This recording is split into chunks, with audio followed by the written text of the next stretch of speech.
bang, abang yang kasih nama kalau itu saya bilang. Apapun nama yang abang kasih saya terima aja saya bilang. Ya lu beliau ya katakan gimana kalau cek langit. Ya udah saya nggak mikir dalam 1 detik saya bilang ya udah boleh saya bilang. Ya udah. Jadi sampai sekarang orang mengenal kegiatan ini cek langit gitu. Cek langit. Meskipun konotasinya negatif ya. Mari beropini di Opini RC. Kali ini aku bersama Bang Edi Fadil, nggak founder juga Bang, jadi kayak yang penggeraknya lah, aktivis.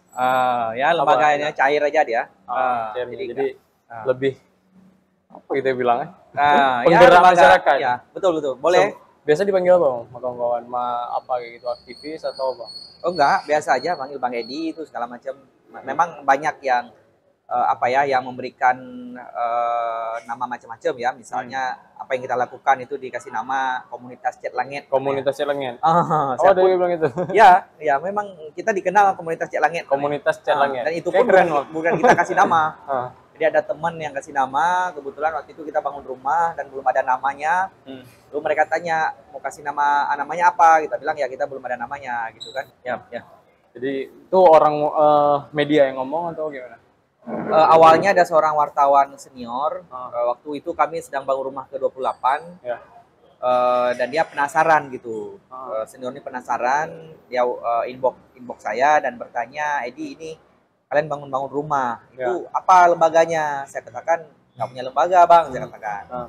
Kenapa nggak punya lembaga? Saya bilang saya pingin santai aja gitu, nggak perlu ada beban, ada lembaga, ada akta, ada kantor, saya bilang. Jadi saat kami merasa capek, saya bilang ya tinggal berhenti aja, nggak perlu ada beban. Oh ini lembaga ini, saya bilang. Jadi kalaupun ke depan nanti hal ini dianggap baik, saya katakan biar orang lain yang formalisasikan dalam bentuk kelembagaan.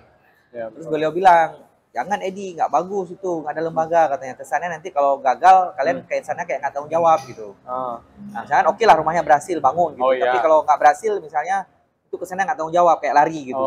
Terus saya bilang boleh lah bang kalau gitu, ya saya sih menghormati beliau ya karena beliau senior. Ya udah saya bilang bang yang kasih nama kalau itu saya bilang. Apapun nama yang abang kasih saya terima aja saya bilang. Ya lu beliau ya katakan gimana kalau cek langit. Ya udah saya nggak mikir dalam 1 detik saya bilang ya udah boleh saya bilang. Ya udah. Jadi sampai sekarang orang mengenal kegiatan ini cek langit gitu. Cek langit. Meskipun konotasinya negatif ya, bukan konotatif itu agak semacam pameo. Kalau dalam bahasa itu pameo untuk menggambarkan mimpi yang ketinggian gitu. Artinya ada orang misalnya dia sehari-hari pekerjaannya misal biasa-biasa saja. Tapi dia udah ngomong tentang bagaimana aliansi Amerika Australia misalnya dan sebagainya, udah ngomong keluar angkasa dan sebagainya gitu kan. Cek langit. Itu dianggap cek langit, jadi ketinggian gitu, nggak sesuai dengan konteksnya, kapasitasnya nggak pas, kira begitu lah. Tapi dengan komunitas yang nggak ada lembaga sama macam ini, nggak ada legalitas sama macam, udah berjalan 5 tahun, udah membangun tadi 132 rumah, 4 sekolah. Betul. 4 sekolah, 4 masjid, ya, dan kayak gitu. Dan program beasiswa macam-macam. 200 orang. 200 lebih. 200 lebih. Habis itu juga abang pernah juga dapat penghargaan. Iya. Liputan 6. Ada beberapa lah. Paling kurang ada 11 jenis penghargaan. Dari komunitas yang nggak ada legalitas tadi. Iya. Dan itu bisa aja. Bisa aja. Iya. Kalau awalnya pertama oke gitu bang, mungkin abang nggak sengaja bang. Habis itu kan terus nih abang kan konsisten ya sampai sekarang. Itu awalnya karena memang pengen apa yang abang tuju? Enggak, awalnya memang iseng aja. Jadi kalau dibuat presentasi misal gerakan atau kegiatan ini itu awalnya latar belakangnya iseng gitu. Jujur aja iseng. Kenapa waktu itu ada teman ngelapor gitu, kebetulan ada rumah nggak layak waktu itu di Sawang Aceh Utara. Dan waktu itu saya turun dengan teman dan saya juga nggak tahu mau buat apa waktu itu, tapi ya Bismillah aja turun gitu. Saya lihat wah rumahnya memang betul-betul nggak layak. Waktu itu di Kampung Luhuk Gajah namanya di Sawang Aceh Utara. Dan di situ ada keluarga mualaf ya, tinggal di rumah sekitar 3x3 meter. Di situ kamar, di situ dapur, di situ semua lah, kira-kira begitu. Dan hanya ada tempat satu dipan dari batang rubia gitu yang mereka tidur di situ dan dapur juga di situ. Dindingnya semua dari rubia gitu. Lemarinya ya taruhnya di atap gitu. Mak sayang kali lah. Waktu itu saya agak mikir ini apa yang bisa kita bantu untuk ibu ini, keluarga ini gitu. Pak Habibullah. Itu waktu itu abang di dalam satu organisasi atau apa? Enggak. Pribadi aja. Karena memang peduli. Ya. Waktu itu ya ada orang lapor, udah saya datangin gitu ya. Memang orang sosial bang backgroundnya. Maksudnya kayak kok bisa ada orang yang lapor ke abang? Saya dulu di LSM. LSM. Saya pernah di LSM, lama di LSM ya. Nah waktu itu tapi saya waktu itu masih mahasiswa. Terus ada yang lapor, habis itu saya ke lokasi itu Dan waktu itu saya agak bingung juga gitu. Apa yang bisa kita lakukan untuk membantu keluarga ini gitu. Ya. Karena saya bicara uang juga nggak punya gitu. Itu saya teringat waktu itu ada di Amerika dan Eropa itu ada apa ya, semacam event pengumpulan dana itu namanya Ice Bucket Challenge. Ice Bucket Challenge. Jadi orang ditantang disiram pakai air es ke kepalanya gitu, ke badannya. Terus setelah disiram pakai air es terus nyumbang gitu. Waktu itu untuk satu jenis penelitian, saya lupa nama, untuk jenis penyakit tertentu yang itu belum tahu obatnya apa. Butuh biaya besar untuk melakukan penelitian untuk penyakit tersebut dan butuh duit. Lalu orang melakukan penelitian dengan penggalangan dana untuk penelitian tersebut dengan cara Ice Bucket Challenge itu. Jadi waktu itu ada tokoh-tokoh dunia, misal Bill Clinton, Jose Mourinho, misal segala macam itu disiram pakai air es oleh si penggerak gerakan ini gitu. Lalu setelah disiram pakai air es terus nyumbang gitu. Nah, saya mikir, wah orang ternyata untuk cari dana itu butuh yang unik-unik juga gitu. Nggak yang cara biasa. Boleh lihat di Google nanti, boleh di Google tantangan Ice Bucket Challenge, keluar tuh. Ice Bucket Challenge. Bucket itu apa, keranjang gitu ya. Bucket ya. Kemudian di Indonesia itu ada waktu itu namanya tantangan namanya I Like Dangdut. Bisa juga lihat di YouTube, mungkin masih ada I Like Dangdut gitu. I like Dangdut. Saya suka dangdut gitu. Nah, itu bisa dikasih uang. Itu apa? Orang ditantang bergoyang dangdut selama beberapa puluh detik. Dan ada musik pengiringnya, terus harus nyumbang gitu. Jadi orang kan ditantang kan agak malu-malu dikit gitu kan, misalnya di umum segala macam, di tempat umum segala macam. Tapi orang itu ya nyumbang gitu. Waktu itu ada banyak menteri segala macam itu ditantang juga untuk bergoyang dangdut. Saya ingat misalnya Dahlan Iskan dan sebagainya. Nyumbang gitu. Nah, dan itu uang itu dipakai untuk pembangunan rumah sekolah. Di beberapa tempat lokasi memang sekolahnya masih nggak layak gitu ya. Nah, yang saya katakan apa? Saya waktu itu belajar bahwa ternyata ada hal-hal unik yang itu bisa kita lakukan untuk pengumpulan dana. Nggak cuma sekedar, wah ayo nyumbang yuk gitu. Nggak cuma sekedar begitu. Jadi waktu itu saya tergerak untuk mendapatkan hal unik tersebut. Nah, pas mahasiswa. Nah kebetulan aja pas di rumah itu saya buat tantangan namanya one like, one comment 100.000 gitu. Jadi intinya lah saya foto rumah ini, foto yang rumah data saya datangin tadi, saya gambarkan kondisinya gimana. Terus saya nantang orang untuk kalau nge-like status saya di Facebook itu, saya posting itu di Facebook kebetulan. Kalau Anda nge-like, itu Anda harus bayar 100.000. Kalau Anda komen, Anda harus bayar 100.000. Nah, rupanya orang penasaran, wah ini benar apa enggak gitu. Lalu orang nge-like, ya pas nge-like saya langsung inbox. Bapak terima kasih sudah nge-like. Silahkan bayar 100.000 ke rekening saya, rekening ini. Dan saya tentukan nomor rekeningnya di postingan gitu kan. Atau ada yang komen, komen misalnya ini beneran enggak? Komen beneran enggak aja, itu saya langsung inbox. Pak terima kasih sudah komen, itu sesuai aturan status Bapak harus bayar 100.000. Kalau dia komen lagi, itu dia 200.000 berarti. Nah, kita kalikan gitu. Nah, yang unik waktu itu ada orang yang dia nge-like dan komen. Itu saya inbox, saya bilang, "Bang, Abang sudah nge-like dan komen, berarti Abang harus bayar 200.000. Itu Bapak ini kebetulan lagi di New York, di Amerika. Dia katakan, ya udah nggak apa-apa, saya bayar 2 juta katanya. 2 juta dia kirim sama temannya di Darussalam, Banda Aceh, kirim ke rekening saya 2 juta masuk. Singkat cerita, di hari pertama itu kita dapat uang hampir 8 juta. Satu hari? Satu hari 8 juta. Dan waktu itu langsung kita beli material segala macam gitu. Nah besoknya orang pada nyumbang lagi segala macam, sampai singkat cerita dalam waktu 3 minggu itu terkumpul uang sekitar 38 juta. 38 juta berapa minggu tadi? 3 minggu. 3 minggu. Udah singkat cerita lagi 2 bulan rumah itu selesai dengan baik. Udah selesai satu rumah. Nah di rumah kedua itu kita awalnya nggak berencana bangun rumah gitu. Ya, saya pikir ya satu udah selesai karena iseng aja tadi kan, nggak punya rencana untuk rumah berikutnya ada berikutnya. Nah rumah kedua kebetulan ada ibu namanya Ibu Aisyah. Saya ingat beliau masih di Matangguli, beliau di Aceh Utara. Nah beliau waktu itu rumah beliau mau dibangun sama salah satu pihak. Tapi beliau diminta semacam syarat administratif bayar dengan uang tertentu lah. Beliau nggak punya duit. Akhirnya beliau nggak dapat rumah itu. Kan sayang. Akhirnya saya buat tantangan lagi di Facebook. Tapi saya nggak buat one like one comment lagi. Tapi saya bilang aja, teman-teman ayo nyumbang yuk untuk rumah ini gitu, sayang beliau itu. Setelah kita selesaikan one like one comment itu, ini yang kedua kita kalau mau nyumbang silahkan aja, saya bilang gitu. Nah luar biasanya untuk rumah kedua ini dalam tempo 10 jam itu terkumpul uang 65 juta. Ya 10 jam. Saya sampai harus batasin, saya buat pengumuman di Facebook, teman-teman ini uangnya udah cukup, saya bilang udah cukup, saya jangan disumbang lagi macam-macam gitu. Ya udah 10 jam 65 juta saya langsung bangun rumahnya, besok saya langsung bangun rumah. Dan kebetulan kan waktu itu habis satu rumah itu yang kita butuhkan itu cuma 42 juta satu rumah. Nah kan masih sisa duit nih, 23 juta masih sisa. Sedangkan orang udah niat untuk bantu bangunan rumah. Jadi dalam tanda kutip saya itu terpaksa untuk cari rumah lagi untuk bangun rumah ketiga gitu. Ya udah rumah ketiga gitu bangun sampai hari ini alhamdulillah udah 132 rumah. Itu sih awalnya. Oh, memang. Jadi gimana? Itu nggak masuk akal sebenarnya. Oh ya, tapi itu terjadi. Kalau kita bilang kenapa orang bisa percaya? Saya juga nggak tahu. Nggak ngerti ya. Nggak tahu. Tapi ya itu yang terjadi seperti itu, dan menariknya 70% yang nyumbang itu saya tidak pernah kenal orangnya. Jujur. Saya nggak pernah kenal orangnya. Siapa orangnya, di mana tinggal, nggak tahu, ada aja yang kirim uang gitu. Dan berjalan sampai sekarang ya? Ada sampai sekarang. Ini kita lagi bangun rumah ke 131, 132 di Luhunga lokasinya. Ini ada fotonya Mas ya. Ini yang satu rumah lagi baru naik bata, satu lagi masih selop bawah.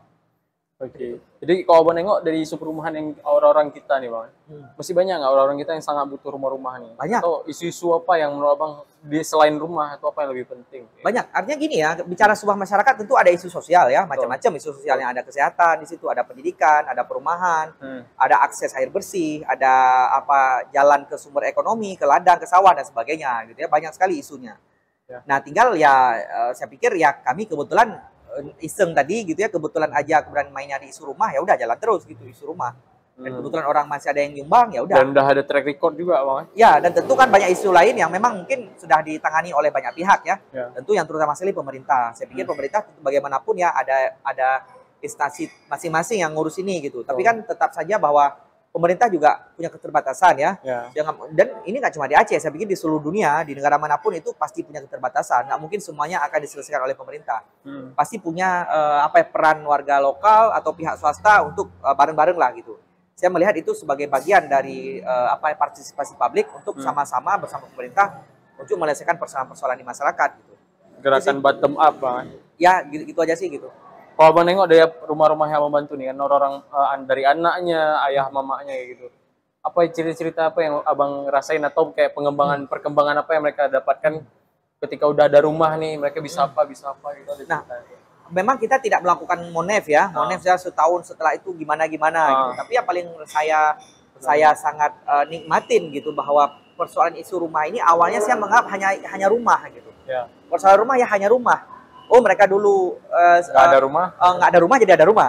Oh, mereka dulu rumahnya bocor jadi nggak bocor gitu. Tapi ternyata enggak gitu. Jadi dari bangunan rumah ini saya jadi belajar bahwasanya isu rumah ini mencakup banyak isu lain gitu. Misalnya sederhana isu stunting gitu. Stunting. Jadi sekarang Aceh sekarang udah angkat lagi. Aceh misalnya dianggap sebagai provinsi dengan angka stunting terbesar, kalau nggak salah saya entah ke 5 besar lah. ASEAN ya? 5 besar Aceh, Indonesia. Oh, Indonesia itu 5 besar. Saya nggak tahu angka berapa ya, tapi 5 besar. Artinya itu sangat parah gitu ya. Nah, saya memahami ternyata salah satu stunting ini aspeknya bukan hanya dari sisi gizi misalnya, enggak. Tapi salah satunya juga dari higienitas. Bagaimana rumah itu bersih, bagaimana toiletnya bersih, bagaimana sanitasinya baik dan sebagainya. Nah, ketika rumahnya jelek, rata-rata rumah kita bangun itu lantainya nggak ada loh. Mereka itu rata-rata lantai tanah. Waktu hujan tuh bocor dan basah gitu. Bayangin gimana mau sehat seperti itu gitu. Gimana seorang ibu hamil itu bisa sehat gitu. Ketika dia di rumah itu lantainya tanah. Belum lagi kamar mandi, belum lagi nggak ada toilet, mohon maaf misalnya. Bagaimana dia malam-malam keluar ke sungai misalnya dia untuk menuju toilet misalnya. Nah, tapi dengan ada rumah itu bisa menjangkau hal-hal seperti itu. Satu aspek terkait higienitas itu udah terjawab dengan itu. Terkait air bersih bisa terjawab dengan itu. Kemudian apa? Aspek tumbuh kembang anak. Bagaimana seorang anak bisa berkembang tumbuh dengan baik di satu rumah yang dia nggak punya lantai? Bagaimana dia bisa belajar? Bagaimana bisa dia hidup dengan nyenyak gitu? Belum lagi mohon maaf, mungkin ada rumah yang tidak ada kamar sama sekali gitu.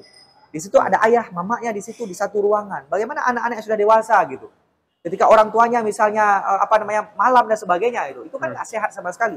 Dari sisi sisi sosial, sisi sisi agama itu nggak bagus sama sekali. Nah, dengan ada rumah, ada kamar segala macam itu kan bisa terhindari gitu. Nah, hal seperti itu menurut saya adalah aspek-aspek lain dari hanya sekedar pikir rumah. Nggak cuma rumah, tapi ini banyak hal lain yang dia akan terdorong untuk bisa lebih baik gitu. Sisi kemanusiaannya banyak yang dibutuhkan. Betul. Karena mungkin banyak orang udah punya rumah, jadi nggak tahu lagi manfaat rumah kan. Mungkin bagi kita orang yang ada rumah, rumah kan ngapain lah itu. Betul. Saya cerita paling simpel misalnya kemarin ke rumah ke 129 yang kita bangun. Itu di Sawak, di Kampung Cok Lambideng namanya. Ibu Khatijah namanya. Beliau ada 3 anak. Rumahnya itu mau jatuh, udah ditompang gitu ya. Sama kayu. Sama kayu gitu mau jatuh, bocor. Saya bertanya, Ibu kalau hujan kemana? Karena ada banyak bocor. Dia katakan dia tunjukkan satu sudut. Dek, kalau kami hujan kami akan ke situ bareng-bareng sama anak-anak. Kebetulan beliau janda, nggak ada lagi suami. Beliau katakan kami akan ke situ bareng-bareng itu ngumpul gini. Karena tempat lain itu udah pada bocor, hanya di sudut ini yang nggak bocor. Bayangin. Pernah nggak kita bayangkan gitu, ada keluarga kita, saudara kita, itu yang sampai segitunya gitu. Mungkin mohon maaf kalau saya orang kampung, saya sering lihat kalau itu ayam gitu. Ayam anak-anaknya masih kecil, ya, itu kalau dia sayapnya gitu. Sama saya kayak bayangkan, aduh kok segitunya ya. Dan saya lihat gitu. Ya. Di tempat itu memang dia taruh apa namanya pakai plastik gitu, terpal dikit, dan hanya di situ yang tempat yang nggak basah. Jadi dia pegang anak-anaknya 3 orang, tempat lain udah basah gitu. Nah, artinya oke gitu. Kita hari ini mungkin seperti adik bilang tadi, saya pikir menarik gitu. Ya. Saking kita udah terlalu nyaman tinggal, kita nggak pernah kepikiran dengan hal konteks itu, bahwa rumah itu ada hal-hal lain gitu ya. Tapi ya Bu Khatijah tadi ngalamin itu, dan dia bertahun-tahun gitu. Anak Bu Khatijah itu, saya lupa namanya memang, harusnya udah kelas 2 SD misalnya. Tapi dia belum sekolah. Kenapa belum sekolah? Karena rupanya si anak ini belum masuk ke KK, bayangin. Belum masuk KK. Belum masuk ke KK. Daftar KK ke sekolah kan harus ada KK. Iya. Sampai segitunya gitu. Saya bayangin kok bisa ya anak nggak masuk ke KK gitu. Artinya masih ada seperti itu. Gitu, permasalahan itu. Nah Bang, kalau misalnya dari masyarakat nih atau apa gitu, ketika kita mau ngumpulin duit atau mungkin tertarik dengan isu-isu kayak gini, kadang-kadang masyarakat banyak Bang, kayak kami mungkin, saya pernah juga karena kami cara berpikirnya kan arsitek, tapi kayak mana masyarakat itu bisa merasakan manfaat kita. Hal yang paling mudah mungkin kayak kita barang-barang di rumah yang udah nggak kepake, baju atau apa, sebenarnya kan itu membuat space rumah penuh. Ini kan karena kita ambil perspektif arsitek kan, kenapa nggak pakai-pakainya dikasih? Tapi kok pernah saya sampaikan, kayak saya angkat lah ceritanya, ngapain nanti orang tuh nggak, masa barang bekas yang dikasih barang-barang yang rusak gitu. Padahal kayak tadi abang bilang, bahkan tingkat pindah kakak, tingkat rumah aja mereka harus kayak gitu kan, sangat dibutuhkan. Jadi masyarakat ini cari siapa Bang kalau misalnya mau melakukan itu gitu? Artinya melakukan kegiatan sosial tadi. Saya pikir gini ya, semua orang bisa melakukan hal tertentu dengan level masing-masing gitu ya. Betul. Artinya nggak harus juga misalnya bentuk organisasi, nggak harus melalui komunitas, bahkan pribadi-pribadi pun bisa gitu. Misalnya sederhana, kita bisa lihat misalnya tetangga kita. Di kampung kita, berapa anak sih yang putus sekolah misalnya? Itu pertanyaan pertama gitu. Berapa anak yang putus sekolah? Ya, coba bayangin di kampung kita, berapa anak yang putus sekolah? Saya yakin pasti ada. Terus gimana cara kita bantu dia bisa bersekolah misalnya? Simple aja, paling simple. Dan itu kadang-kadang nggak butuh duit. Kadang-kadang butuh misalnya anak tadi yang saya cerita tadi. Itu keril itu ceritanya. Itu dia harusnya udah sekolah kelas 2, tapi dia nggak bersekolah. Waktu itu ada kawan kami, relawan kami namanya Kak Sri Wahyuni. Beliau datang ke rumah ibu ini. Beliau katakan, yuk Bu, kita urus lagi kakaknya. Masukin ke kakak, lalu diantar sekolah. Sekarang anak ini udah sekolah. Kendalanya kenapa nggak dibuat? Saya nggak tahu, mungkin administrasi atau apa gitu ya. Karena konteks cara pikir kita dengan pikir mereka kan berbeda. Contoh gini, sederhana saya simpulkan. Ada orang naik ambulan misalnya. Kita kan dengan ambulan itu gratis loh gitu. Dari kampung itu ke misalkan mau rujuk ke Banda Aceh gratis. Tapi ada orang yang mungkin untuk berpikir itu di jalan itu kan butuh duit. Misalnya mohon maaf, sopirnya mau ngopi misalnya. Orang yang naik ambulan kan nggak enak kalau nggak bayarin misalnya ya. Meskipun mungkin sopirnya juga nggak minta. Sampai titik itu orang berpikir gitu. Dan kami dapat banyak pasien kami yang itu dia nggak berobat gitu. Kenapa? Karena dia berpikir terlalu jauh ke Banda Aceh, nah meskipun gratis dia nggak punya duit untuk misalkan di jalan. Nggak punya duit ketika nyampe di rumah sakit itu uang makan. Sampai di rumah sakit gimana? Sampai di rumah sakit apakah langsung dirawat atau tidak? Bisa jadi dipending dulu misalnya 5 hari baru dirawat. Terus mereka tinggal di mana misalnya? Itu kan hal-hal yang tampaknya bagi kita itu sederhana. Tapi bagi orang yang nggak punya, sama sekali nggak punya, itu bagi mereka rumit gitu. Itu salah satu penyebabnya apa Bang? Apa kurang informasi sampai ke mereka? Salah satu iya saya pikir. Yang kedua adalah aparatur pemerintah setempat saya pikir kurang responsif. Ini harus diakui gitu. Aparaturnya kurang responsif. Misal terkait tadi anak yang nggak ada kakak tadi. Harusnya itu nggak pernah terjadi. Kalau menurut saya pertanyaannya pemerintah di situ buat apa gitu? Mikirin apa gitu? Kok masa ada anak yang masuk ke kakak gitu? Tapi real itu terjadi gitu. Tapi lagi-lagi saat ini kasus gini nggak banyak. Nggak banyak, tapi harus katakan bahwa itu ada. Dan itu butuh partisipasi kita, butuh apa yang bisa kita lakukan gitu dengan segala keterbatasan. Nggak mesti harus melalui yayasan atau apa, kita sendiri masing-masing bisa melakukan sesuatu. Paling kurang mulai dari lingkungan sekitar kita dulu gitu. Rasa gitu sih. Kalau di desa Bang, saya kok dari segi struktur desa, kalau kita mau ngomongin hal-hal kayak gitu, ada nggak lembaga atau bidang tertentu yang akan bertanggung jawab gitu? Sebenarnya pemerintah desa itu sendiri. Ya, memang mereka yang pemerintah desa, artinya pemerintah desa itu kan ada kepala desa ya, geci, ada sekretaris. ada KAUR. KAUR itu kan kepala urusan kan banyak-banyak. Ada KAUR bagian kesejahteraan masyarakat, ada KAUR bagian perencanaan pembangunan, kan macam-macam. Ada 4 KAUR kalau saya nggak salah. Artinya di situ aja udah ada pembagiannya, tapi kadang-kadang kan tingkat responsifnya itu kan beda-beda. Ada orang yang responsif, ada orang yang enggak, ada orang yang nggak begitu peduli, ada yang bagus gitu-gitu. Kalau kita nengok dari ini Bang, kayak karena nggak terpikir ada masalah sampai ke level itu di Aceh. Karena kita pikir kan orang Aceh bilang minimal kita makan pasti ada, minimal ada rumah, minimal ada kebun kayak gitu. Kayak abang cerita ini kan hal-hal yang jarang dibahas sebenarnya. Kok menurut abang ada berapa tingkatan di masyarakat tuh sampai ke paling bawah gitu? Oh, saya kalau tingkatan ini saya nggak tahu juga ya. Paling kalau dalam bentuk tingkatan itu ada teori-teori ya. Teori misalnya teori kemiskinan. Misalkan kalau teori kemiskinan itu ada dibentuk masyarakat itu dalam bentuk 10 desil namanya. 10 desil. Desil. Ada desil 1, 2, 3 sampai 10. Nah, biasanya di bawah desil 5 itu udah prasejahtera. Ada yang parah kemiskinannya, ada misalnya paling parah gitu desil 1 misalnya. 1 sampai ini yang sangat sulit untuk berkembang gitu ya. Intinya 10 desil. Kalau bicara dari hitung-hitungan, saya nggak tahu ya hitungan BPS atau apa, tapi saya pelajari itu ada 10 desil. Nah, desil-desil di bawah 5 itu biasanya desil-desil prasejahtera, desil kemiskinan dan sebagainya. Karena kan kita nengok yang permasalahan umum lah, yang bisa kita lihat mungkin entah karena kita posisi di Banda Aceh gitu. Nengok mungkin orang-orang yang kayak di Kampung Jawa, kumuh gitu. Kasus yang kita bilang paling parah di Aceh itu kumuh. Nah, berarti ada tingkatan lagi di bawah tuh yang abang dapat kan? Iya, betul. Nah, itu tingkat mungkin dalam teori itu mungkin disebut kemiskinan ekstrim ya. Dan itu di mana-mana juga ada sebenarnya. Di mana juga ada. Misal mohon maaf di negara-negara besar dunia, apakah nggak ada? Ada orang misalnya di kota-kota besar di New York misalnya atau di Eropa di mana-mana itu orang bahkan rumahnya nggak punya. Ada itu gitu, ada. Tapi mungkin mereka ada badan yang memang nanganin langsung gitu. Misalkan waktu musim dingin bawa selimut dan sebagainya ada yang nanganin. Dan presentasinya mungkin orang-orang seperti ini nggak banyak, tapi yang jelas ada. Jadi artinya persoalan kemiskinan ada di setiap tempat. Tapi mungkin ada ukuran-ukuran tertentu terkait dengan terkait dengan ekstrim atau tidak satu misalnya. Kemudian jumlahnya berapa, kuantitasnya berapa misalnya, tingkat kemiskinannya, tingkat pertumbuhan ekonominya berapa dan sebagainya. Saya pikir itu paling yang bisa kita ukur kecenderungannya seperti apa gitu. Kecenderungan. Ekstrimnya itu banyak nggak misalnya, tingkat prasejahtera itu banyak nggak misalnya. Terus ada nggak yang bertanggung jawab untuk nanganin dia gitu. Nah sayangnya kalau ini ekstrim dan nggak ada yang nanganin, harusnya ada yang nanganin tapi nggak ditanganin juga gitu. Menurut saya itu jadi masalah dan itu yang mungkin butuh partisipasi publik, butuh partisipasi kita siapapun itu untuk ayo kita bisa bantu apa. Menurut saya itu sih diskusinya di situ. Karena pendapat menurut Bang, salah satu kekuatan abang orang melapor ke abang nih. Nah jadi kayak mungkin informasi yang kita dapat sekarang secara media, orang kan angkat mungkin komunitas tertentu atau media tertentu ngangkat isu tertentu. Tapi karena abang langsung dilaporkan dari masyarakat langsung, kayak ada hal-hal yang nggak diangkat media ataupun orang-orang yang mengangkat isu-isu tadi, yang nggak naik ke publik. Jadi nggak pernah ada yang bantu menyelesaikan gitu.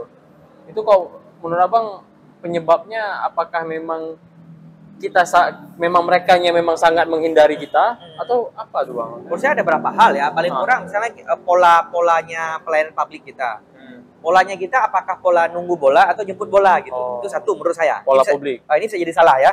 Ini pendapat pribadi aja. Karena saya bicara ini saya juga pemerintah gitu kan. Saya juga kerja di pemerintah. Tapi bagaimanapun ya kita harus jujur dengan diri sendiri, dengan siapapun gitu ya. Menurut saya ada, dan negara ini kan terus melangkah gitu ya. Terus melangkah untuk lebih baik gitu ya. Saya pikir itu harus kita sadari. Tapi kalau saya boleh belajar, beberapa hal itu paling hal seperti itu. Misalkan satu, pola pendekatan pelayanan publiknya. Apakah pelayanan publik kita ini hari ini sudah sangat melayani atau tidak? Atau kita sifatnya lebih kepada misalnya manajemen pemadam kebakaran. Ketika kebakaran baru datang padamkan. Tapi tidak melakukan hal bagaimana kebakaran itu nggak terjadi gitu. Bagaimana bangunannya, bagaimana sistem kelistrikannya, bagaimana pola terkait keamanan lainnya gitu. Disiapkan dari awal agar kebakaran itu nggak terjadi misalnya. Tapi kita lebih kepada kebakaran, yuk padamkan gitu. Nah apakah seperti itu? Ataukah kita memang melakukan dari awal gitu? Contohnya dalam isu-isu publik tadi, pertama apakah kita memang nunggu bola gitu? Nunggu orang datang gitu, baru nanganin. Ataukah kita memang, karena pemerintah kan punya segalanya. Atau memang turun baru melakukan gitu. Sehingga yang tadi itu nggak terjadi misalnya, itu satu. Yang kedua adalah, saya pikir persoalan pola dari sistem rujukannya. Rujukan artinya masyarakat ada masalah ini, ngadunya kemana ya gitu. Harusnya itu juga tertata dengan baik gitu. Bahwa dia, kalau isu ini dia harus ke sini dulu gitu. Misalnya paling konkret menurut saya adalah saya kalau dia terjadi sesuatu dia lapor dulu ke pemerintah desanya. Ya. Konkret gitu, pemerintah desanya. Pemerintah desa menyampaikan lagi. Pemerintah desa mungkin menyampaikan ke atasnya lagi gitu. Betul. Nah, mungkin itu yang hari ini tidak berjalan dengan baik gitu, tersumbat gitu. Kenapa? Karena desa kita juga banyak. Kapasitas pemerintah desa kita juga macam-macam gitu ya. Menurut saya itu harus bareng-bareng kita saling belajar, saling memperbaiki, saling menguatkan kapasitas agar memang salurannya itu tahu gitu. Jadi kalau masyarakat ada masalah, misal contoh gini, ada keluarga miskin yang memang dia nggak punya kekuatan keuangan sama sekali, misalnya sakit gitu, sakitnya kronis. Dia berpikir kayak tadi gitu, meskipun kita katakan ambulan tersedia, tapi dia berpikir gimana ya nanti kalau di jalan itu macam-macam. Nah itu bagaimana sistem jaringan sosial kita di masyarakat, paling kurang itu disiapkan oleh kampung gitu. Oh Pak, nggak apa-apa, kalau itu darurat ya kita sediakan aja dulu, sama kayak IGD misalnya. IGD, untuk tentang IGD kan kita nggak ditanya dulu dari mana. Kita nggak tanya dulu ini keluarganya siapa, ini ada duit atau enggak, kan enggak, kan di tangannya aja dulu. Persoalan belakangan itu kan dipikir belakangan, kan gitu. Nah harusnya jaringan seperti ini, itu pola sepertinya harus terbangun di masyarakat kita. Jadi tidak lagi terjadi misalnya ada orang yang nggak bisa berobat, tidak terjadi anak yang nggak harusnya kelas 2 nggak bersekolah, tidak terjadi misalnya rumah yang mau jatuh dia belum dapat dukungan. Nah sistemnya harus disiapkan menurut saya, sistem jaringan sosial ini gitu. Jaring keamanan sosial lah mungkin gitu kata-katanya. Anggaran desa bisa digunakan untuk itu? Bisa, sangat bisa. Anggaran desa itu kan sangat merdeka. Desa itu punya kedaulatan yang sangat tinggi sekarang. Bahkan bisa kita katakan bupati sama desa kecil sekarang itu lebih kuat kecil. Kenapa? Bupati nggak bisa ngatur dana desa mau dibawa kemana. Tapi desa yang ngatur sendiri dia. Melalui apa? Melalui musdes, musyawarah desa gitu. Jadi sangat bisa. Tapi lagi-lagi kan itu harus ikut perencanaan ya. Tapi perencanaan itu kan bisa dialokasikan. Misalnya perencanaan terkait bidang sosial misalnya. Berapa? Ada terkait bidang infrastruktur berapa? Bidang administrasi publik berapa? Bidang pendidikan berapa? Kesehatan berapa? Dan sebagainya. Ekonomi berapa? Udah disiapkan. Itu kan bisa direncanakan. Apalagi desa sekarang punya duit banyak. Gitu. Harusnya hal-hal seperti ini itu nggak terjadi lagi. Saya merasa begitu. Andai kata memang dari struktur pemerintahan ini kita sudah bisa optimal ya, berjalan optimal gitu. Dan itu dimulai dari pemerintah desa sendiri. Tapi bukan artinya saya ingin katakan bahwa yang di atasnya nggak tanggung jawab, enggak. Karena itu kan struktural dia. Sifatnya yang di atas mungkin ada kelemahan-kelemahan di kampung kita mungkin diperkuat dengan apa pelatihan kah atau dengan asistensi kah atau apa. Jauh sistem kah diatur yang baik agar hal seperti ini nggak terjadi gitu. Ataupun terjadi tapi kita sudah siapkan polanya, pola perujukan penanganannya. Itu sih. Saya penasaran enggak Bang, kok sumber dana berarti masih satu sumber berarti? Sumber gimana? Oh dana tadi masih dari Facebook? Ya masih dari Facebook. Kita bisa tuh belum berarti Bang? Belum. Nggak pernah masuk ke kita bisa. Oke. Jadi kayak isu rumah tadi Bang, kita udah nengok kalau di masyarakat ternyata manfaat dari rumah itu sangat besar karena kita nengok dari kalangan bawah kan, bagaimana mereka harus melindungi anaknya, kesehatan, higienis itu semacam tadi. Kalau misalnya dari arsitek banget, ini karena kita media yang kita buang untuk media arsitek gitu. Tadi kita sempat ngomong di bawah, kita ngomong tentang higienitas kayak gitu kan, bagaimana masyarakat kita ternyata 32% itu belum bagus kayak gitu higienisnya. Nah, kok menurut Abang mungkin hal apa yang sangat ya toilet tadi kan, mungkin kita bisa bahas toiletnya juga. Yang bisa kita lakuin dari segi apa ya? Kalau kami mungkin ada komunitas yang bergerak.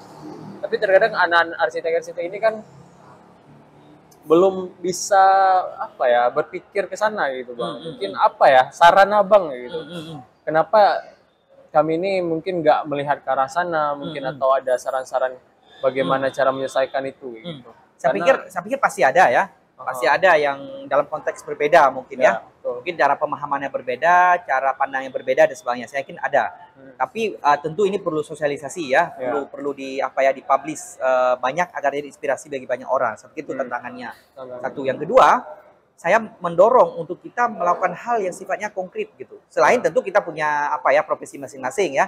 Tapi ada hal-hal mungkin ini adik misalnya ada komunitas segala macam, mungkin bisa kita mulai dari hal-hal yang sifatnya simple. Misal apa? Toilet. Misalnya hari ini kalau nggak salah saya itu 2 tahun lalu saya baca data BPS itu, mohon maaf dikoreksi lagi nanti kalau data saya salah, itu 32% warga Aceh itu tidak punya toilet. Nah itu data BPS. Nah, rekan-rekan bayangin loh, kita baru 3 minggu lalu itu ditetapkan sebagai KLB polio. Kasus luar biasa polio. Kenapa? Polio itu penyakit yang sudah dieliminasi di Indonesia, dianggap nggak ada lagi.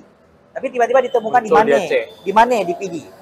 Bukan di bagian Indonesia lain, tapi di Aceh. Dan itu ketika teman-teman turun ke sana menemukan bahwa adik yang polio ini, itu dia BAB di tempat itu penampungan air, yang bisa kita katakan semacam rawa gitu ya. Yang di situ teman-temannya juga di situ gitu. Dan di tempat lain mungkin ada akses air yang dia ambil dari sumber di situ gitu. Bayangin, itu kan air udah tercemar dengan tinja gitu. Ya. Nah, itu yang membuat itu mungkin itu salah satu penyebab dia gitu. Penyebab sehingga dia kena polio misalnya. Kenapa kesehatannya kurang baik, air bersihnya kurang baik misalnya. Airnya nggak bersih gitu. Nah, bayangin sebenarnya kalau ada toilet misalnya, ini balik ke toilet tadi, itu kan nggak terjadi gitu. Ya. Nah, dan sayangnya bahwa ada 30% orang Aceh nggak punya toilet.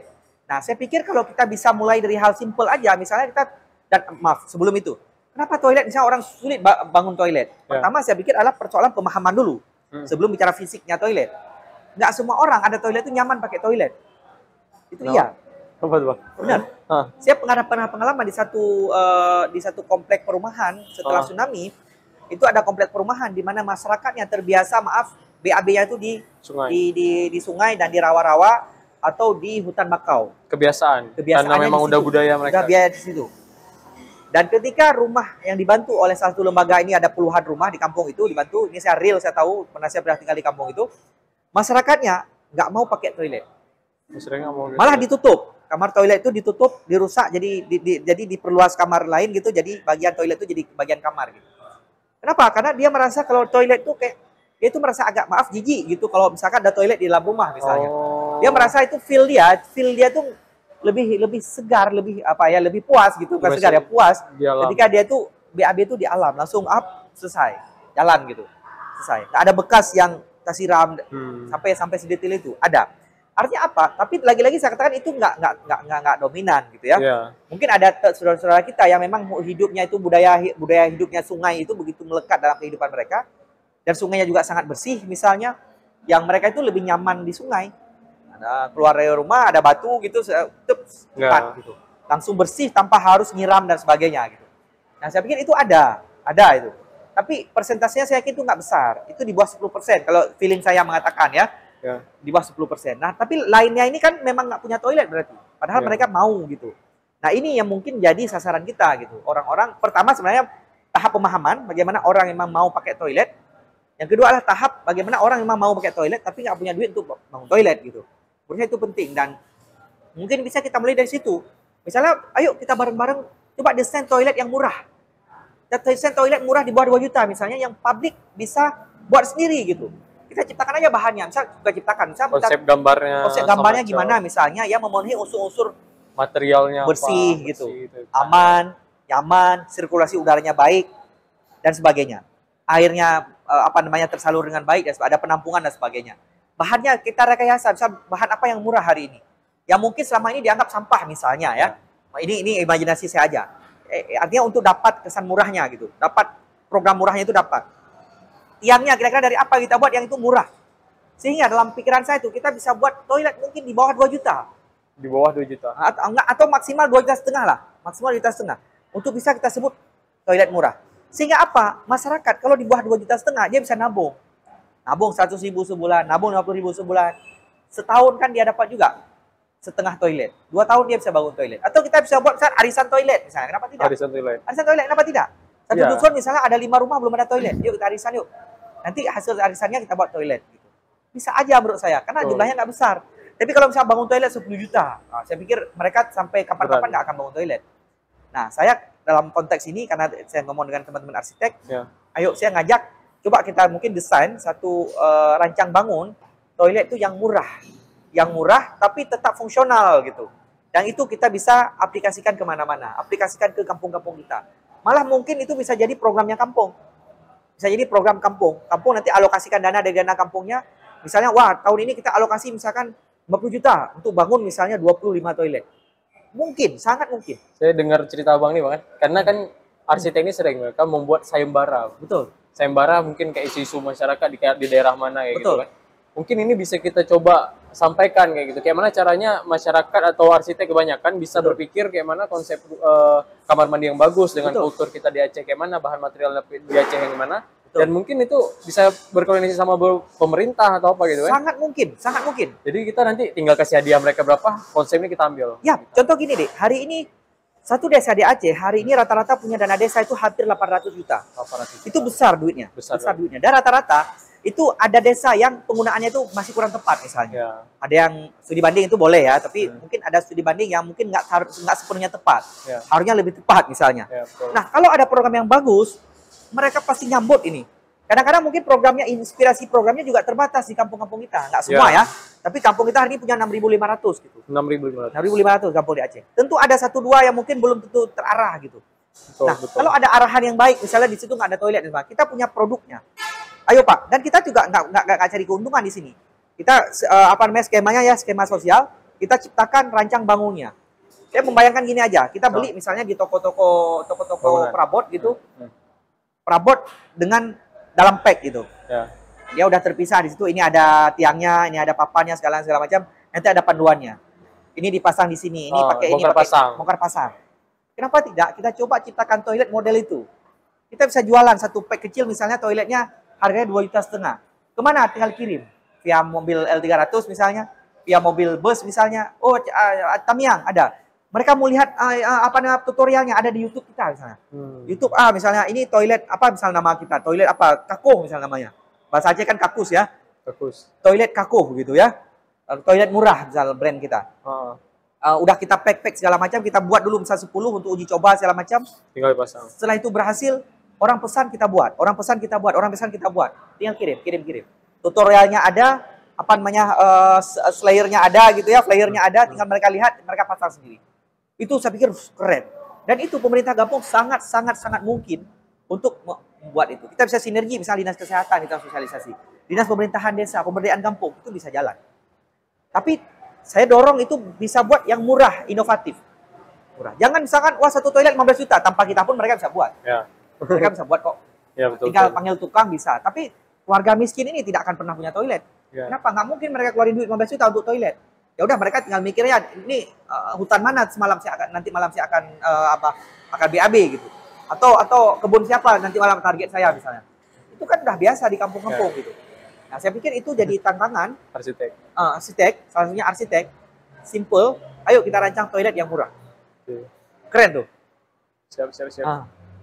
Kini itu langkah solusinya sebenarnya. Untuk langkah awal arsitek untuk masuk ke dalam isu-isu masyarakat dan bisa mengaplikasikan profesi tadi. Yap. Saya yakin ada banyak hal mungkin udah diaplikasikan ya. Lagi-lagi kayak tadi mungkin belum ada publikasi yang besar gitu ya. Tapi kalau mau yang lain, saya pikir yang lebih sangat konkret. Ayo kita buat toilet murah untuk masyarakat. Itu semuanya dapat. Betul. Aplikasi ilmunya dapat, amalnya dapat, partisipasi publiknya dapat, bantu orang, semua dapat lah. Semua dapat itu. Betul. Nah, dan terakhir nanti mungkin dapat efek bisnisnya gitu. Ya, ekonomi juga dapat pasti itu. Kita bisa jual itu. Nggak usah khawatir tuh, pasti dapat itu. Jadi nanti Indonesia juga melihat itu gitu dan hari ini isu sanitasi itu isu dunia. Nggak cuma isu Aceh, nggak cuma isu Sumatera, nggak cuma isu Indonesia, tapi isu dunia. Dan saya yakin banyak orang sudah melakukan gitu. Nah, tapi saya pikir kita masih punya ruang untuk melakukan ini sesuai konteks Aceh. Misalnya kita gunakan bahan-bahan yang hanya ada di kita, misalnya apa? Misalnya kayu apa yang mungkin tidak merusak hutan misalnya, atau material apa yang tidak merusak hutan.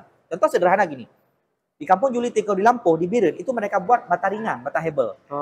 Iya. Itu saya lihat prosesnya itu dari foam, dari bahan kimia, busa dia. Busa dicampur dengan apa segala macam, itu jadilah bata ringan. Yang hari ini jadi gedung-gedung besar itu pakai bata ringan gitu, dengan biaya yang sangat murah. Nah, mungkin kita untuk menggantikan papan, untuk toilet murah kita, bisa buat model-model begitu. Nggak cuma bata ringan, mungkin apalah. Bentuk-bentuk yang lain, komposit lain, apa yang murah, tapi tahan lama dan aman, itu untuk jadi bahan toilet kita. Kenapa tidak? Tapi itu bisa kita mulai gitu. Masa sih orang udah buat, ini Amerika baru luncurkan nih B21 speeder ini.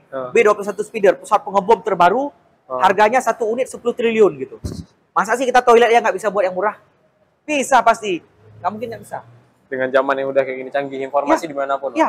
Mungkin kita belum bisa buat, orang lain dah pasti ada yang buat. Pasti udah buat, tinggal kita duplikasi aja. Dan mereka senang kok kalau ini bermanfaat untuk publik gitu.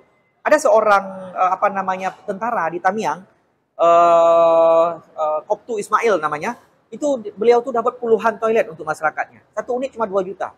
Nah, saya pikir kita juga perlu belajar sama beliau, Pak Ismail ini di Tamiang, yang beliau tuh buat untuk apa? Untuk masyarakat yang ada toilet.